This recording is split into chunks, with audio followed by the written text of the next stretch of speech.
We do not usually admit this, but we have all ignored God at some point, not because we do not love Him, but because what He is asking feels uncomfortable. We say we want guidance, yet we hesitate the moment it requires letting go. And the Holy Spirit keeps showing us the same sign in different ways, hoping we will finally respond. But we delay, we rationalize, we convince ourselves we need more confirmation. If this feels familiar, it is not random. Like, subscribe, and comment, "Jesus lead me," so His grace may cover your steps, and stay with this message because it might be the clarity you have been asking for. Number 1, you feel a quiet resistance when God asks you to slow down. We often assume that when something feels uncomfortable, it must not be from God. But what if that quiet resistance we feel is not confusion, but conviction? We say we want the Holy Spirit to lead us, yet the moment He slows us down, we begin to question everything. We are comfortable with movement, with progress, with visible results. But stillness feels like losing ground, and that is where many of us begin to pull back. The truth is, we have trained ourselves to trust urgency more than obedience. When something pushes us forward quickly, we feel productive. But when the Holy Spirit asks us to pause, to wait, or to step back, it feels unnatural. And so we resist, not loudly, but internally. We delay, we overthink, we look for another option that feels easier to accept. But here's what many of us do not realize. That resistance is often the sign itself. It is the moment where God is inviting us to surrender control, not in big dramatic decisions, but in small hidden ones. Because surrender does not begin when everything makes sense. It begins when we choose to trust even when it does not. When we ignore that gentle slowing, we drift back into leading ourselves. But when we honor it, something shifts inside us. Peace replaces pressure. Direction begins to form, not all at once, but step by step. And slowly, we start to recognize that the voice we resisted was the very voice guiding us all along. Number 2, you keep asking for clarity, but deep down you already know the answer. We tell ourselves we are waiting on God, waiting for confirmation, for a clearer sign, for something undeniable. But if we are honest, there are moments when the answer is already there, quietly settled in our spirit, and we choose to question it anyway. Not because it is unclear, but because it asks something from us that we are not ready to give. It is easier to keep searching than to start obeying. We reopen the same questions in prayer, hoping God might say something different this time. We look for new signs, new feelings, new reassurance. But the Holy Spirit is not changing His direction. He is waiting for our response. And that silence we feel is not absence. It is a pause, holding space for our decision. Many of us believe clarity should come before obedience, that God will explain everything, remove every doubt, and make the path comfortable before we move. But the pattern of faith has never worked that way. The step comes first. Understanding follows after, and until we take that step, nothing seems to move. This is where we get stuck without realizing it. Not because God is distant, but because we are delaying what we already sense is right. And over time, that delay begins to feel like confusion. But the moment we stop asking for more answers and start responding to the one we already have, everything begins to shift. The path does not suddenly become easy, but it becomes clear enough to take the next step. And sometimes, that is all the Holy Spirit is asking from us. Number 3, you feel peace in one direction, but you keep choosing the one that feels louder. There is a difference between what is loud and what is right. But we do not always live like we believe that. Many of us are drawn to what feels urgent, what demands attention, what pressures us to act quickly. It feels important, it feels necessary, and sometimes it even feels logical. But underneath all of that noise, there is often another direction. Quieter, steadier, almost easy to overlook, and that is usually where the Holy Spirit is leading. We tend to associate God with intensity, with strong emotions or dramatic signs. But His guidance often comes with a kind of peace that does not force itself on us. It does not compete with fear or comparison. It simply remains. And because it does not shout, we question it. We wonder if it is enough, if it is real, if we should wait for something stronger. So we follow the louder option, the one that feels more urgent, more convincing, more aligned with our expectations. But over time, that path begins to drain us, not immediately, but gradually. We feel restless, unsettled, unsure why something does not feel right even when everything seems to make sense on the surface. What we often miss is that peace was there from the beginning, quietly pointing us in a different direction. The Holy Spirit does not rush us into decisions driven by pressure. He leads with a calm assurance that does not need to prove itself. And when we learn to recognize that difference, we begin to see that peace is not weakness, it is guidance. Number 4, you keep revisiting the same situation as if something is unfinished. There are moments in our lives that do not simply pass, they return. Not always in the exact same form, but in patterns that feel strangely familiar. A conversation that lingers in our mind, a decision we keep circling back to, a situation we thought we moved on from. Yet it quietly finds its way back into our thoughts again. And we tell ourselves it is just overthinking. But what if it is not? We often try to move forward quickly, to close chapters before they are truly resolved. We distract ourselves, we stay busy, we convince ourselves that time will settle everything. But the Holy Spirit does not work through avoidance. When something remains unresolved in our spirit, it is often because God is still pointing to it, inviting us to respond differently this time. The reason it keeps coming back is not to trouble us, but to draw our attention. There may be obedience we delayed, a truth we did not want to accept, a step we were asked to take but quietly walked away from. And instead of addressing it, we moved on, hoping it would fade. But it does not fade, it waits. And every time it returns, it is not condemnation. It is an invitation, an opportunity to listen more closely, to respond more honestly, to finally align with what we sensed from the beginning. When we stop running from what feels unfinished and bring it before God with openness, something changes, not always in the situation itself, but within us. Clarity begins to form where there was tension. Peace begins to replace avoidance. And we start to understand that what kept returning was never meant to trap us. It was meant to lead us.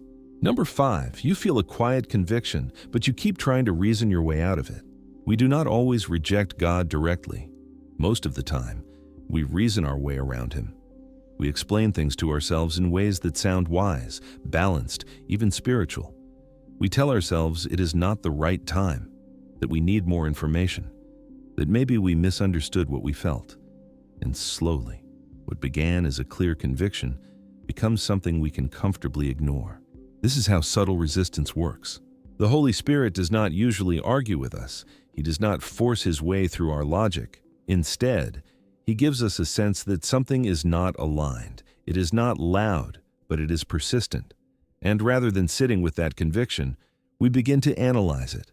We pick it apart until it loses its weight, not because it was unclear, but because we did not want to accept where it was leading.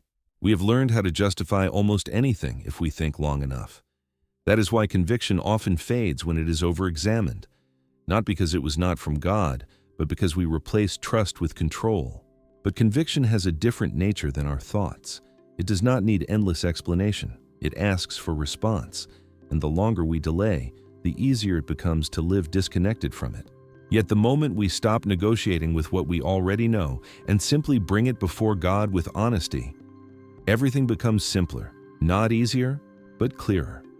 Because the Holy Spirit was never asking us to figure it all out. He was asking us to trust Him enough to follow.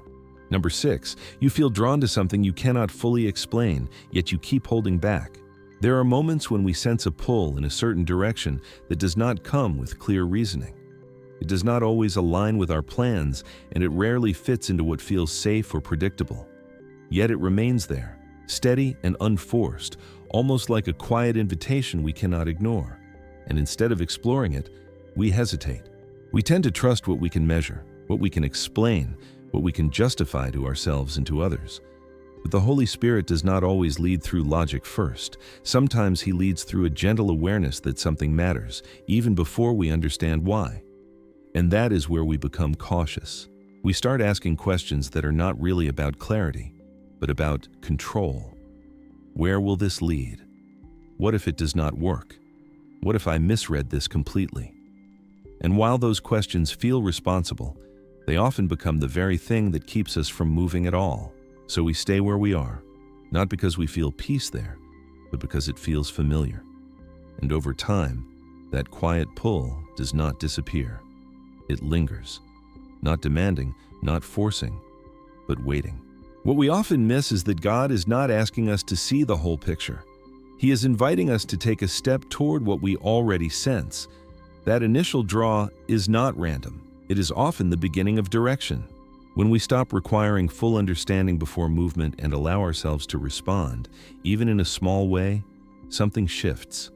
The uncertainty does not vanish, but it no longer holds us back, because we begin to realize that the one leading us is more trustworthy than our need to fully understand. Number 7, you feel distant from God even though nothing on the outside has changed. There are seasons where everything around us seems normal, yet something within us feels off. Our routines remain the same. We still pray, still go through the motions, still believe. But beneath all of that, there's a quiet sense of distance we cannot fully explain, and instead of confronting it, we assume it will pass on its own.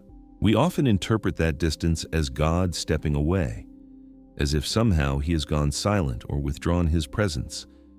But what if that feeling is not about God moving, but about us drifting, slowly and almost unnoticed, not through rebellion, but through small moments of disconnection we chose not to address? The Holy Spirit does not disappear when we lose awareness of Him, but our sensitivity to His voice can fade when we ignore what He has already shown us. Each time we dismiss a nudge, delay obedience, or choose distraction over stillness, something within us becomes less responsive, not instantly but gradually. That distance we feel is not rejection, it is a signal. It is the Holy Spirit gently revealing that something in our alignment has shifted, not to condemn us but to call us back, to invite us into closeness again, not through effort, but through attention. And the way back is not complicated. It begins the moment we become honest about what we have been avoiding. When we return to God without pretending, without justifying, without delay, the distance begins to close. Not because we fixed everything, but because we chose to come back. Number 8, you feel a loss of peace after making a decision you thought was right. There are times when we move forward with confidence, believing we made the right choice. It makes sense logically. It aligns with what we wanted. It even seems like a good opportunity. But after the decision is made, something shifts, not outwardly, but internally.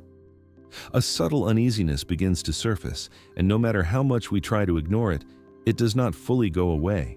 At first, we dismiss it. We tell ourselves it is just fear, or adjustment, or stress from change.